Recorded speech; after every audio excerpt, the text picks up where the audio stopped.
أعوذ بالله من الشيطان الرجيم. سورة النساء مدنية. بسم الله الرحمن الرحيم. يا أيها الناس اتقوا ربكم الذي خلقكم من نفس واحدة وخلق منها زوجها وبث منهما رجالا كثيرا ونساء واتقوا الله الذي تساءلون به والأرحام إن الله كان عليكم رقيبا. وآتوا اليتامى أموالهم ولا تتبدلوا الخبيث بالطيب ولا تأكلوا أموالهم إلى أموالكم إنه كان حوبا كبيرا. وإن خفتم ألا تقسطوا في اليتامى فانكحوا ما طاب لكم من النساء مثنى وثلاث ورباع. فإن خفتم ألا تعدلوا فواحدة أو ما ملكت أيمانكم ذلك أدنى ألا تعولوا. وآتوا النساء صدقاتهن نحلة فإن طبن لكم عن شيء منه نفسا فكلوه هنيئا مريئا. ولا تؤتوا السفهاء أموالكم التي جعل الله لكم قياما وارزقوهم فيها واكسوهم وقولوا لهم قولا معروفا. وابتلوا اليتامى حتى إذا بلغوا النكاح فإن آنستم منهم رشدا فادفعوا إليهم أموالهم ولا تأكلوها إسرافا وبدارا أن يكبروا. ومن كان غنيا فليستعفف ومن كان فقيرا فليأكل بالمعروف. فإذا دفعتم إليهم أموالهم فأشهدوا عليهم وكفى بالله حسيبا. للرجال نصيب مما ترك الوالدان والأقربون وللنساء نصيب مما ترك الوالدان والأقربون مما قل منه أو كثر نصيبا مفروضا. وإذا حضر القسمة أولو القربى واليتامى والمساكين فارزقوهم منه وقولوا لهم قولا معروفا. وليخشى الذين لو تركوا من خلفهم ذرية ضعافا خافوا عليهم فليتقوا الله وليقولوا قولا سديدا. إن الذين يأكلون أموال اليتامى ظلما إنما يأكلون في بطونهم نارا وسيصلون سعيرا. يوصيكم الله في أولادكم للذكر مثل حظ الأنثيين. فإن كن نساء فوق اثنتين فلهن ثلثا ما ترك وإن كانت واحدة فلها النصف ولأبويه لكل واحد منهما السدس مما ترك إن كان له ولد. فإن لم يكن له ولد وورثه أبواه فلأمه الثلث. فإن كان له إخوة فلأمه السدس من بعد وصية يوصي بها أو دين. آباؤكم وأبناؤكم لا تدرون أيهم أقرب لكم نفعا فريضة من الله إن الله كان عليما حكيما. ولكم نصف ما ترك أزواجكم إن لم يكن لهن ولد. فإن كان لهن ولد فلكم الربع مما تركن من بعد وصية يوصين بها أو دين. ولهن الربع مما تركتم إن لم يكن لكم ولد. فإن كان لكم ولد فلهن الثمن مما تركتم من بعد وصية توصون بها أو دين. وإن كان رجل يورث كلالة أو امرأة وله أخ أو أخت فلكل واحد منهما السدس. فإن كانوا أكثر من ذلك فهم شركاء في الثلث من بعد وصية يوصى بها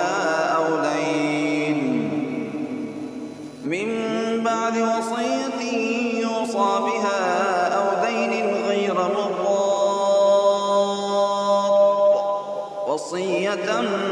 من الله، والله عليم حكيم. تلك حدود الله، ومن يطع الله ورسوله يدخله جنات تجري من تحتها الأنهار خالدين فيها، وذلك الفوز العظيم. ومن يعص الله ورسوله ويتعد حدوده يدخله نارا خالدا فيها وله عذاب مهين. واللاتي يأتين الفاحشة من نسائكم فاستشهدوا عليهن 4 منكم، فإن شهدوا فأمسكوهن في البيوت حتى يتوفاهن الموت أو يجعل الله لهن سبيلا. واللذان يأتيانها منكم فآذوهما، فإن تابا وأصلحا فأعرضوا عنهما، إن الله كان توابا رحيما. إنما التوبة على الله للذين يعملون السوء بجهالة ثم يتوبون من قريب فأولئك يتوب الله عليهم، وكان الله عليما حكيما. وليست التوبة للذين يعملون السيئات حتى إذا حضر أحدهم الموت قال إني تبت الآن، ولا الذين يموتون وهم كفار أولئك أعتدنا لهم عذابا أليما. يا أيها الذين آمنوا لا يحل لكم أن ترثوا النساء كرها ولا تعضلوهن لتذهبوا ببعض ما آتيتموهن إلا أن يأتين بفاحشة مبينة، وعاشروهن بالمعروف، فإن كرهتموهن فعسى أن تكرهوا شيئا ويجعل الله فيه خيرا كثيرا. وإن أردتم استبدال زوج مكان زوج وآتيتم إحداهن قنطارا فلا تأخذوا منه شيئا، أتأخذونه بهتانا وإثما مبينا. وكيف تأخذونه وقد أفضى بعضكم إلى بعض وأخذن منكم ميثاقا غليظا. ولا تنكحوا ما نكح آباؤكم من النساء إلا ما قد سلف، إنه كان فاحشة ومقتا وساء سبيلا. حرمت عليكم أمهاتكم وبناتكم وأخواتكم وعماتكم وخالاتكم وبنات الأخ وبنات الأخت وأمهاتكم اللاتي أرضعنكم وأخواتكم من الرضاعة وأمهات نسائكم وربائبكم اللاتي في حجوركم من نسائكم اللاتي دخلتم بهن، فإن لم تكونوا دخلتم بهن فلا جناح عليكم. وحلائل أبنائكم الذين من أصلابكم أن تجمعوا بين الأختين إلا ما قد سلف، إن الله كان غفورا رحيما. والمحصنات من النساء إلا ما ملكت أيمانكم كتاب الله عليكم، وأحل لكم ما وراء ذلكم أن تبتغوا بأموالكم محصنين غير مسافحين، فما استمتعتم به منهن فآتوهن أجورهن فريضة، ولا جناح عليكم فيما تراضيتم به من بعد الفريضة، إن الله كان عليما حكيما. ومن لم يستطع منكم قولا أن ينكح المحصنات المؤمنات فمما ملكت أيمانكم من فتياتكم المؤمنات والله أعلم بإيمانكم بعضكم من بعض فانكحوهن بإذن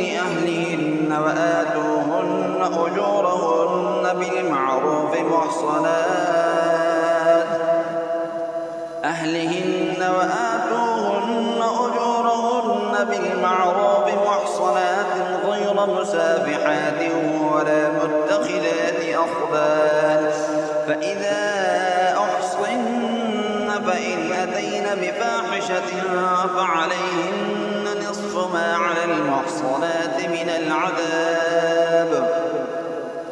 ذلك لمن خشي العنة منكم فأن تصبروا خير لكم والله غفور رحيم يريد الله ليبين لكم ويهديكم سنن الذين من قبلكم ويتوب عليكم والله عليم حكيم والله يريد أن يتوب عليكم ويريد الذين يتبعون الشهوات أن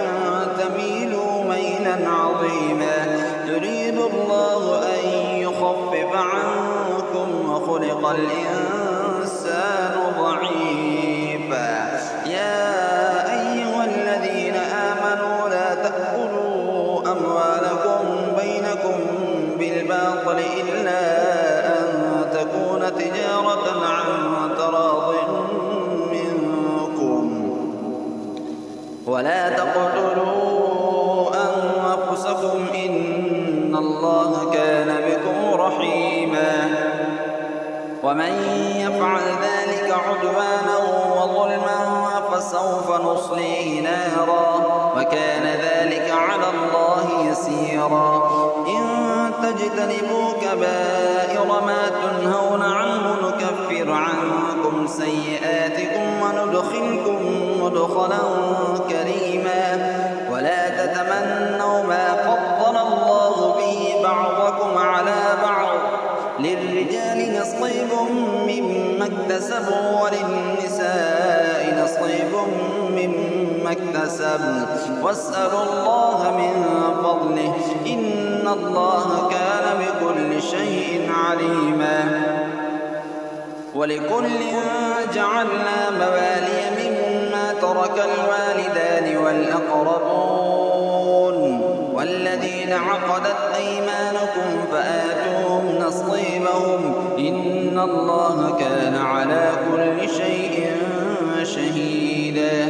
الرجال قوامون على النساء بما فضل الله بعضهم على بعض وبما أنفقوا من أموالهم فالصالحات قانتات حافظات للغيب بما حفظ الله واللاتي تخافون نشوزهن فاعظوهن واهجروهن في المضاجع واضربوهن فإن أطعنكم فلا تبغوا عليهن سبيلا إن الله كان عليا كبيرا فإن خفتم شقاق بينهما فابعثوا حكما من أهله وحكما من أهلها إن يريدا إصلاحا يوفق الله بينهما إن الله كان عليما خبيرا واعبدوا الله ولا تشركوا به شيئا وبالوالدين إحسانا وبذي القربى واليتامى والمساكين والجار ذي القربى والجار الجنب والصاحب بالجنب وابن السبيل وما ملكت أيمانكم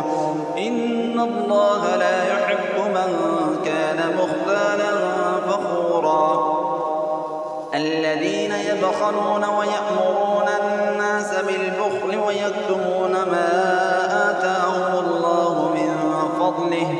واعتدنا للكافرين عذابا مهينا والذين ينفقون أموالهم رئاء الناس ولا يؤمنون بالله ولا باليوم الآخر ومن يكن الشيطان له قرينا فساء قرينا وماذا عليهم لو آمنوا بالله واليوم الآخر وأنفقوا مما رزقكم الله وكان الله بهم عليما إن الله لا يظلم مثقال ذرة وإن تك حسنة يضاعفها ويؤت من لدنه أجرا عظيما فكيف إذا جئنا من كل أمة بشهيد وجئنا بك على هؤلاء شهيدا يومئذ يود الذين كفروا وعصوا الرسول لو تسوى بهم الأرض ولا يكتمون الله حديثا يا أيها الذين آمنوا لا تقربوا الصلاة وأنتم سكارى حتى تعلموا ما تقولون ولا جنبا إلا عابري سبيل حتى تغتسلوا وإن كنتم مرضى أو على سفر أو جاء أحد منكم من الغائط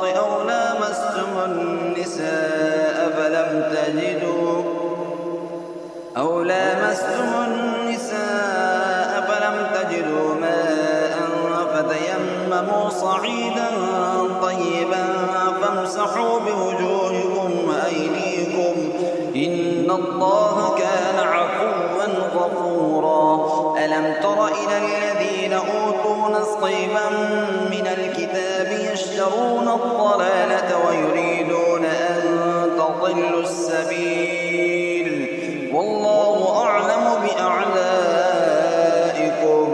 وكفى بالله وليا وكفى بالله نصيرا من الذين هادوا يحرفون الكلم عن مواضعه ويقولون سمعنا وعصينا واسمع غير مسمع وراعنا ليا بألسنتهم وطعنا في الدين ولو أنهم قالوا سمعنا وأطعنا واسمع وانظرنا لكان خيرا لهم وأقوم ولكن لعنهم الله بكفرهم فلا يؤمنون إلا قليلا يا أيها الذين أوتوا الكتاب آمنوا بما نزلنا مصدقا لما معكم من قبل أن نطمس وجوها فنردها على أدبارها أو نلعنهم كما لعنا أصحاب السبت وكان أمر الله مفعولا إن الله لا يغفر أن يشرك به ويغفر ما دون ذلك لمن يشاء ومن يشرك بالله فقد افترى إثما عظيما ألم تر إلى الذين يزكون أنفسهم بل الله يزكي من يشاء ولا يظلمون فتيلا انظر كيف يفترون على الله الكذب وكفى به إثما مبينا ألم تر إلى الذين أوتوا نصيبا من الكتاب يؤمنون بالجبت والطاغوت ويقولون للذين كفروا هؤلاء أهدى من الذين آمنوا سبيلا أولئك الذين لعنهم الله ومن يلعن الله فلن تجد له نصيرا أم لهم نصيب من الملك فإذا لا يؤتون الناس نقيرا أم يحسدون الناس على ما آتاهم الله من فضله فقد آتينا آل إبراهيم الكتاب والحكمة وآتيناهم ملكا عظيما فمنهم من آمن به ومنهم من صد عنه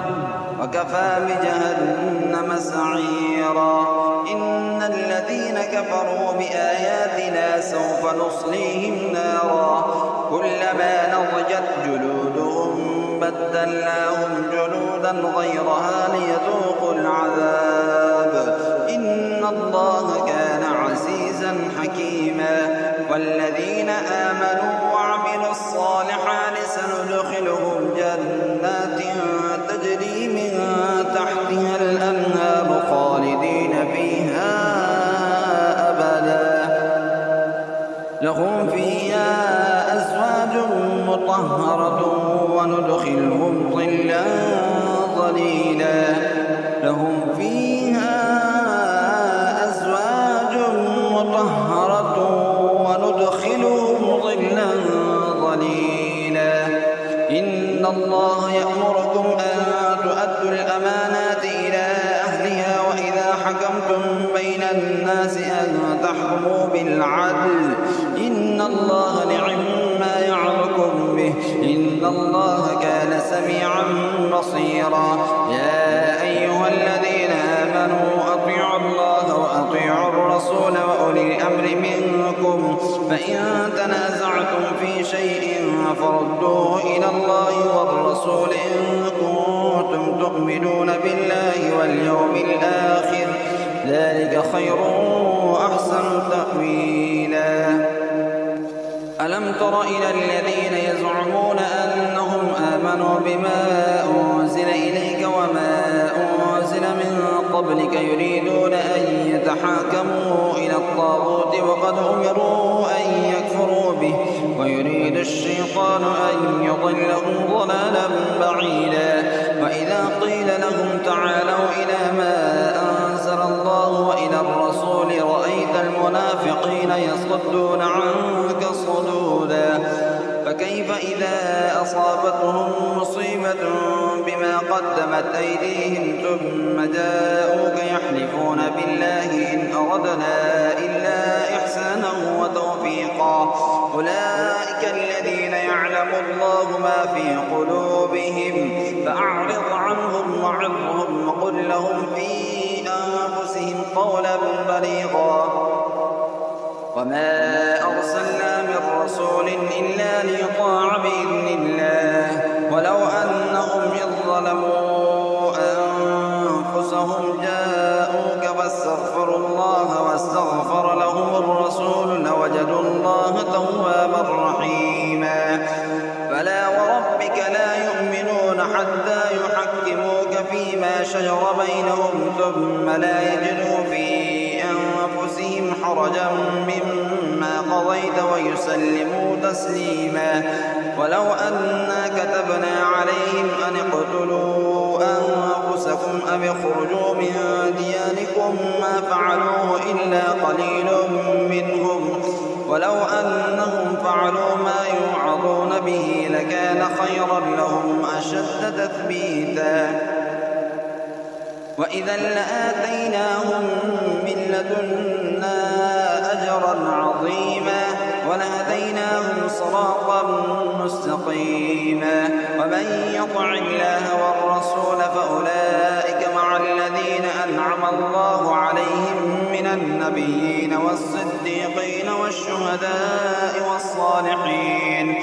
وحسن أولئك رفيقا. ذلك الفضل من الله وكفى بالله عليما. يا أيها الذين آمنوا خذوا حذركم فانفروا ثبات أم انفروا جميعا. وإن منكم لمن ليبطئن فإن أصابتكم مصيبة قال قد أنعم الله علي إذ لم أكن معهم شهيدا. ولئن أصابكم فضل من الله ليقولن كأن لم تكن بينكم وبينه مودة يا ليتني كنت معهم فأفوز فوزا عظيما. فليقاتل في سبيل الله الذين يشرون الحياة الدنيا بالآخرة ومن يقاتل في سبيل الله فيقتل أو يغلب فسوف نؤتيه أجرا عظيما. وما لكم لا تقاتلون في سبيل الله والمستضعفين من الرجال والنساء والولدان الذين يقولون ربنا أخرجنا من هذه القرية الظالم أهلها واجعل لنا من لدنك وليا واجعل لنا من لدنك نصيرا. الذين آمنوا يقاتلون في سبيل الله والذين كفروا يقاتلون في سبيل الطاغوت فقاتلوا أولياء الشيطان إن كيد الشيطان كان ضعيفا. ألم تر إلى الذين قيل لهم كفوا أيديكم وأقيموا الصلاة وآتوا الزكاة فلما كتب عليهم القتال إذا فريق منهم يخشون الناس كخشية الله أو أشد خشية وقالوا ربنا لم كتبت علينا القتال لولا أخرتنا إلى أجل قريب قل متاع الدنيا قليل والآخرة خير لمن اتقى ولا تظلمون فتيلا. أينما تكونوا يدرككم الموت ولو كنتم في بروج مشيدة وإن تصبهم حسنة يقولوا هذه من عند الله وإن تصبهم سيئة يقولوا هذه من عندك قل كل من عند الله فما لهؤلاء القوم لا يكادون يفقهون حديثا. ما أصابك من حسنة فمن الله وما أصابك من سيئة فمن نفسك وأرسلناك للناس رسولا وكفى بالله شهيدا. من يطع الرسول فقد أطاع الله ومن تولى فما أرسلناك عليهم حفيظا. ويقولون طاعة فإذا برزوا من عندك بيت طائفة منهم غير الذي تقول والله يكتب ما يبيتون فأعرض عنهم وتوكل على الله وكفى بالله وكيلا. أفلا يتدبرون القرآن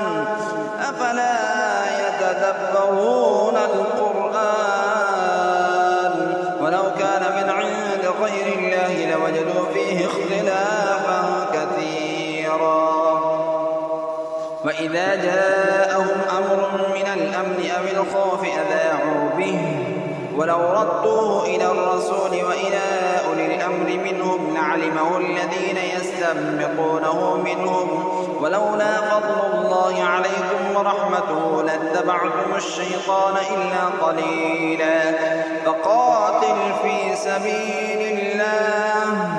لا تكلف إلا نفسك وحرض المؤمنين عسى الله أن يكف بأس الذين كفروا والله أشد بأسا وأشد تنكيلا. من يشفع شفاعة حسنة يكن له نصيب منها ومن يشفع شفاعة سيئة يكن له كفل منها وكان الله على كل شيء مقيتا. وإذا حييتم بتحية فحيوا بأحسن منها أو ردوها إن الله كان على كل شيء حسيبا. الله لا إله إلا هو ليجمعنكم إلى يوم القيامة لا ريب فيه ومن أصدق من الله حديثا. فما لكم في المنافقين فئتين والله أركسهم بما كسبوا أتريدون أن تهدوا من أضل الله ومن يضلل الله فلن تجد له سبيلا. ودوا لو تكفرون كما كفروا فتكونون سواء فلا تتخذوا منهم أولياء حتى يهاجروا في سبيل الله فإن تولوا فخذوهم وقتلوهم حيث وجدتموهم ولا تتخذوا منهم وليا ولا نصيرا إلا الذين يصلون إلى قوم بينكم وبينهم ميثاق أو جاءوكم حصرت صدورهم أن يقاتلوكم أو يقاتلوا قومهم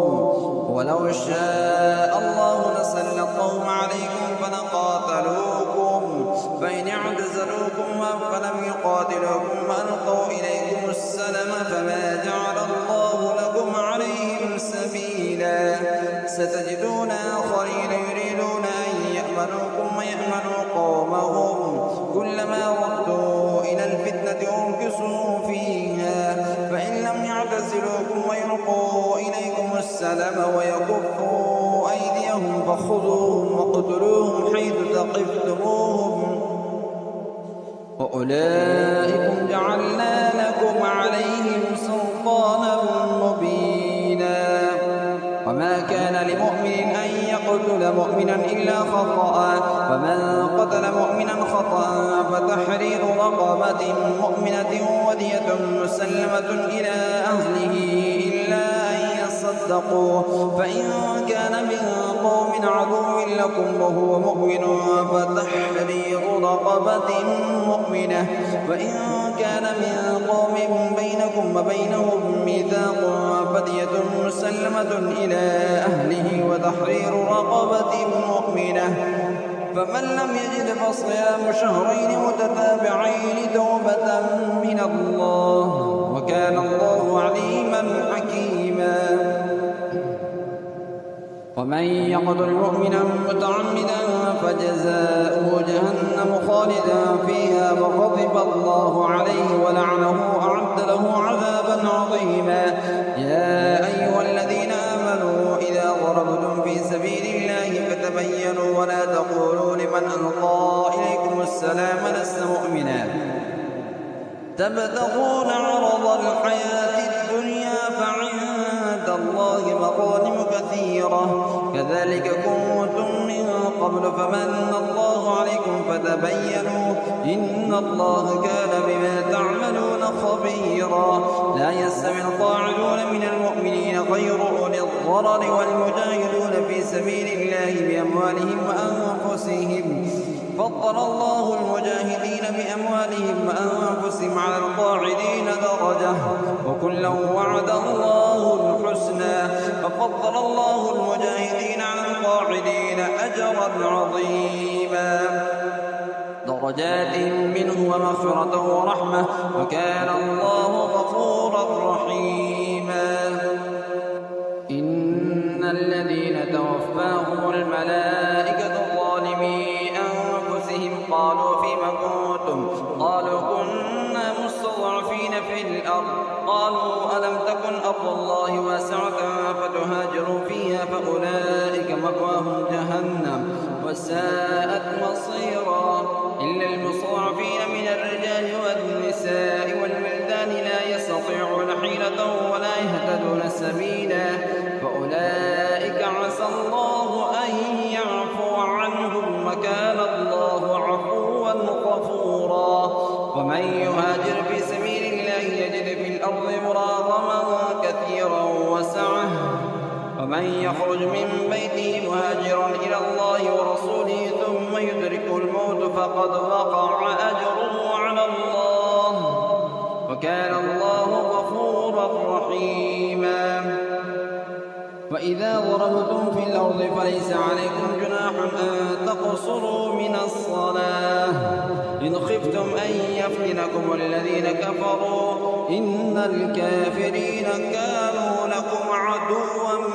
مبينا وإذا كنت فيهم فأقمت لهم الصلاة فلتقم طائفة منهم معك وليأخذوا أسلحتهم فإذا سجدوا فليكونوا من ورائكم ولتأت طائفة أخرى لم يصلوا فليصلوا معك وليأخذوا حذرهم وأسلحتهم ود الذين كفروا لو تغفلون عن أسلحتكم وأمتعتكم فيميلون عليكم ميلة واحدة ولا جناح عليكم إن كان بكم أذى من مطر أو كنتم مرضى أن تضعوا أسلحتكم وخذوا حذركم إن الله أعد للكافرين عذابا مهينا فإذا قضيتم الصلاة فاذكروا الله قياما وقعودا وعلى جنوبكم فإذا اطمأنتم فأقيموا الصلاة إن الصلاة كانت على المؤمنين كتابا موقوتا ولا تهنوا في ابتغاء القوم إن تكونوا تألمون فإنهم يألمون كما تألمون وترجون من الله ما لا يرجون وكان الله عليما حكيما إنا أنزلنا إليك الكتاب بالحق لتحكم بين الناس بما أراك الله ولا تكن للخائنين خصيما واستغفر الله إن الله كان غفورا رحيما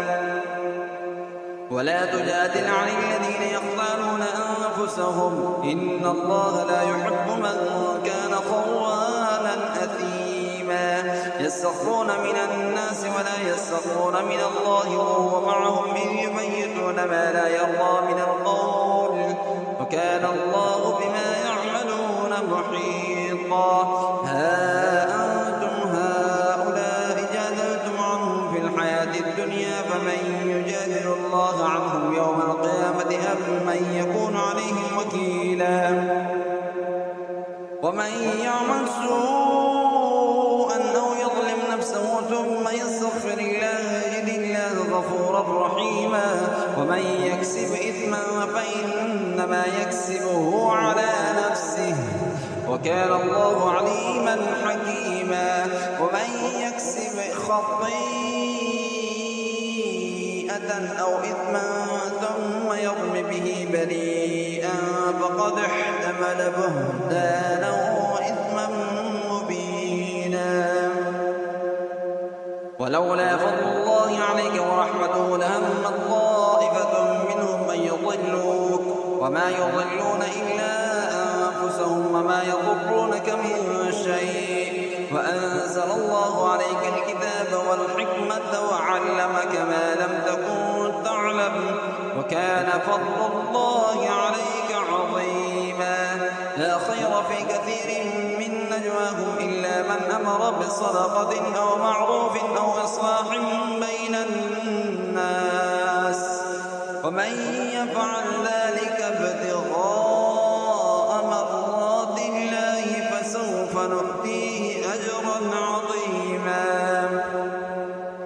ومن يشاقق الرسول من بعد ما تبين له الهدى ويتبع غير سبيل المؤمنين نوله ما تولى ونصله جهنم وساءت مصيرا إن الله لا يغفر أن يشرك به ويغفر ما دون ذلك لمن يشاء ومن يشرك بالله فقد ضل ضلالا بعيدا إن يدعون من دونه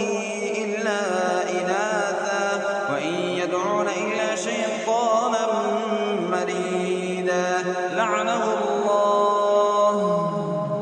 وقال لأتخذن من عبادك نصيبا مفروضا ولأضلنهم ولأمنينهم ولآمرنهم فليبتكن آذان الأنعام ولآمرنهم فليغيرن خلق الله ومن يتخذ الشيطان وليا من دون الله فقد خسر خسرانا مبينا يعدهم ويمنيهم وما يعدهم الشيطان إلا غرورا أولئك مأواهم جهنم ولا يجدون عنها محيصا والذين آمنوا وعملوا الصالحات سندخلهم جنات تجري من تحتها الأنهار خالدين فيها أبدا وعد الله حقا ومن أصدق من الله قيلا ليس بأمانيكم ولا أماني أهل الكتاب من يعمل سوءا يجز به ولا يجد له من دون الله وليا ولا نصيرا ومن يعمل من الصالحات من ذكر أو أنثى وهو مؤمن فأولئك يدخلون الجنة ولا يظلمون نقيرا ومن أحسن دينا ممن أسلم وجهه لله وهو محسن واتبع ملة إبراهيم حنيفا واتخذ الله إبراهيم خليلا ولله ما في السماوات وما في الأرض وكان الله بكل شيء محيطا ويستفتونك في النساء قل الله يفتيكم فيهن وما يتلى عليكم يتامى النساء اللاتي لا تؤتونهن ما كتب لهن وترغبون أن تنكحوهن والمستضعفين من الولدان وأن تقوموا لليتامى بالقسط وما تفعلوا من خير فإن الله كان به عليما. وإن امرأة خافت من بعلها نشوزا أو إعراضا فلا جناح عليهما أن يصلحا بينهما صلحا والصلح خير. وأحضرت الأنفس الشح وإن تحسنوا وتتقوا فإن الله كان بما تعملون خبيرا. ولن تستطيعوا أن تعدلوا بين النساء ولو حرصتم فلا تميلوا كل الميل فتذروها كالمعلقة. وإن تصلحوا وتتقوا فإن الله كان غفورا رحيما. وإن يتفرقا يغني الله كلا من سعته وكان الله واسعا حكيما. ولله ما في السماوات وما في الأرض. ولقد وصينا الذين أوتوا الكتاب من قبلكم وإياكم أن اتقوا الله وإن تكفروا فإن لله ما في السماوات وما في الأرض وكان الله غنيا حميدا.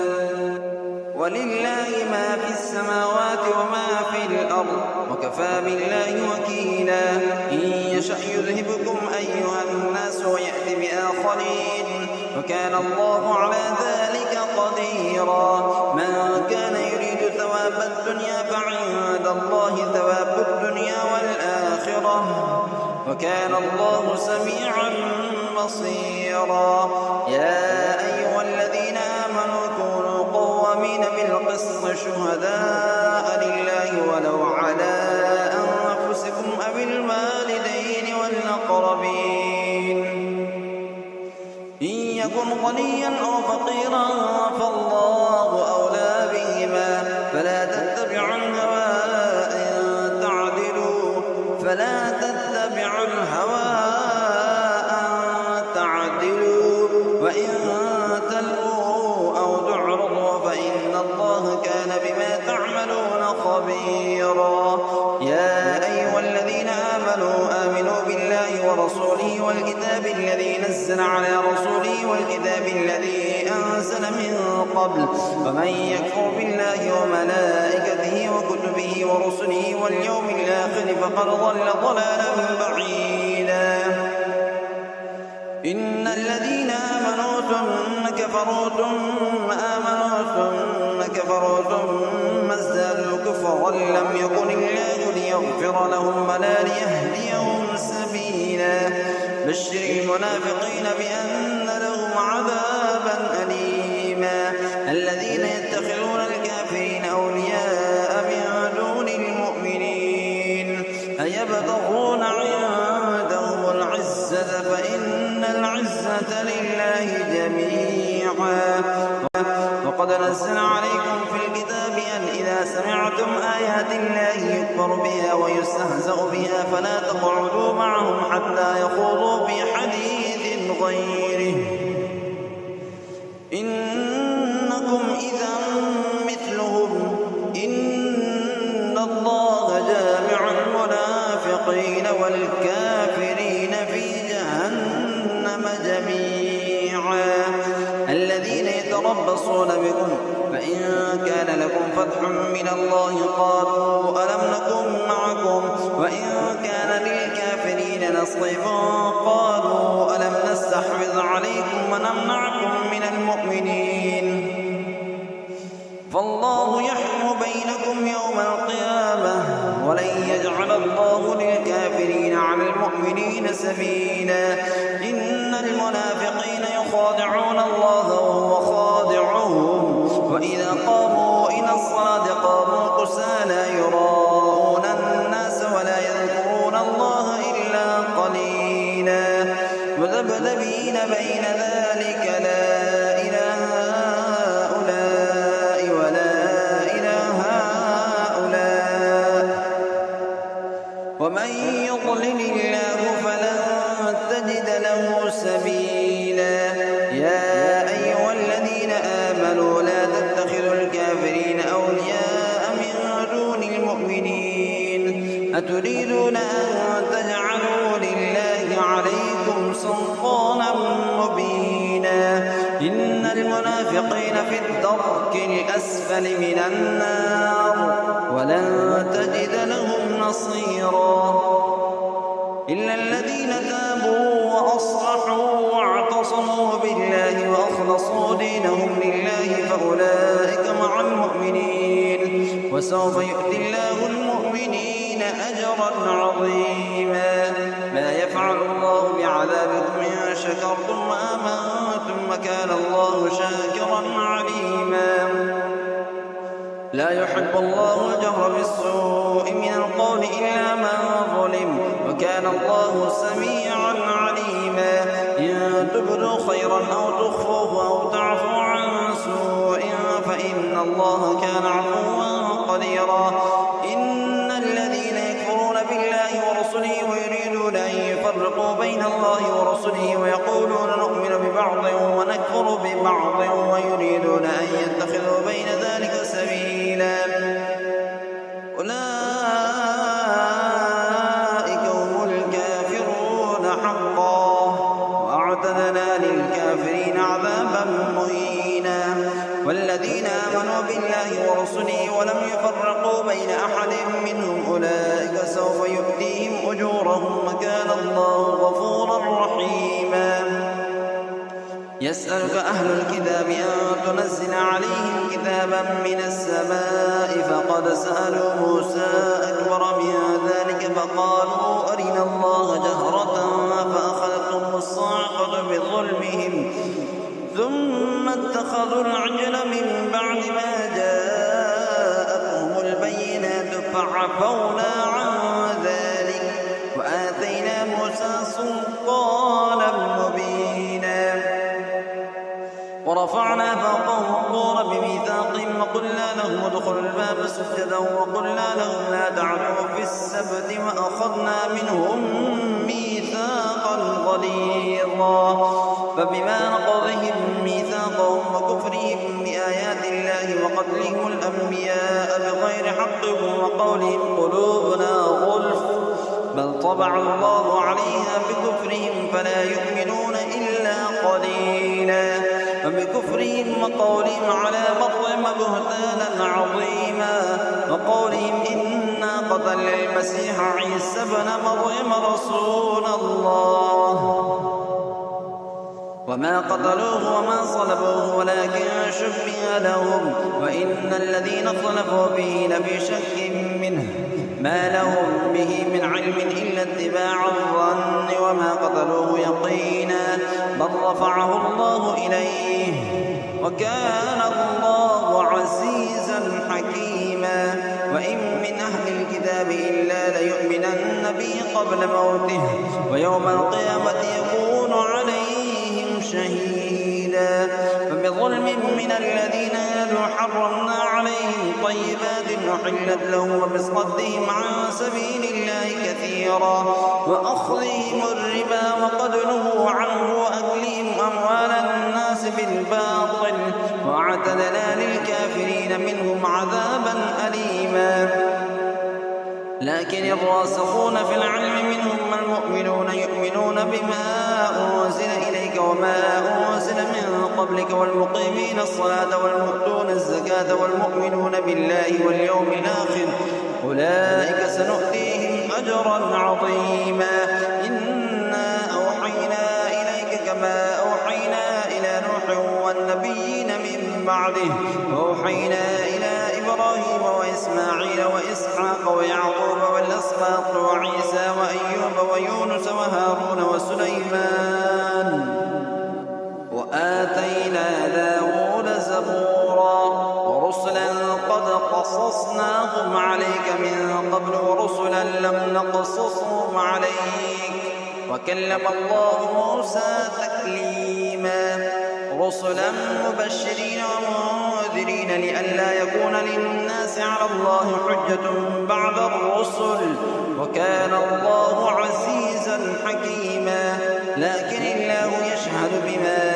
أنزل إليك أنزله بعلمه والملائكة يشهدون وكفى الذين كفروا وصدوا عن سبيل الله قد ضلوا ضلالا بعيدا إن الذين كفروا وظلموا لم يكن الله ليغفر لهم ولا ليهديهم طريقا إلا طريق جهنم خالدين فيها أبدا وكان ذلك على الله يسيرا يا أيها الناس قد جاءكم الرسول بالحق من ربكم فآمنوا خيرا لكم وإن تكفروا فإن لله ما في السماوات والأرض وكان الله عليما حكيما يا أهل الكتاب لا تغلوا في دينكم ولا تقولوا على الله إلا الحق إنما المسيح عيسى ابن مريم رسول الله وكلمته ألقاها إلى مريم وروح منه فآمنوا بالله ورسله ولا تقولوا ثلاثة انتهوا خيرا لكم إنما الله إله واحد سبحانه أن يكون له ولد له ما في السماوات وما في الأرض وكفى بالله وكيلا لن يستنكف المسيح أن يكون عبدا لله ولا الملائكة المقربون ومن يستنكف عن عبادته ويستكبر فسيحشرهم إليه جميعا فأما الذين آمنوا وعملوا الصالحات فيوفيهم أجورهم ويزيدهم من فضله وأما الذين استنكفوا واستكبروا فيعذبهم عذابا أليما ولا يجدون لهم من دون الله وليا ولا نصيرا